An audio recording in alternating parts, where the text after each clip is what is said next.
ഈ ബൈബിളിന്റെ അകത്ത് എഴുതിയിരിക്കുന്ന ദൈവത്തിന്റെ തിരുവചനം നിങ്ങൾ വിശ്വസിച്ചാൽ അത് ദൈവമാണ്. നിങ്ങൾ വിശ്വസിക്കുന്നില്ലെങ്കിൽ ഇത് വെറുമൊരു കഥാപുസ്തകമാണ്. നിങ്ങൾ വിശ്വസിച്ചാൽ ഇതൊരു നിധിയാണ്.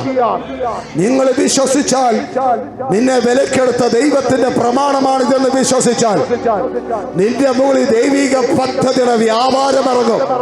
ഇതിന്റെ അകത്ത് ലേഖനം ചെയ്യപ്പെട്ടിരിക്കുന്ന ഓരോ പേപ്പറിനകത്ത് കുറിച്ചു വച്ചിരിക്കുന്ന ഓരോ വാക്കുകൾ നിങ്ങൾക്ക് അത്ഭുതമായി സ്വർഗം മാറ്റും. ഹല്ലേലൂയ. ബൈബിളിന്റെ അകത്ത് ഒരു പദം പോലും അതൊരു നിസ്സാരമായ പദമല്ല. ഓരോ പദത്തിന്റെ ദൈവശക്തി ഉള്ളത് കൊണ്ട് ആ ഓരോ പദങ്ങളും നിന്റെ വിടുതലിന് കാരണമായി മാറും. അതുകൊണ്ട് സ്വർഗം പറയുന്നു, ബൈബിളിനെ വിശ്വസിക്കുക, യേശുവിനെ വിശ്വസിക്കുക, അവന്റെ വചനത്തെ വിശ്വസിക്കുക. സ്തോത്രം.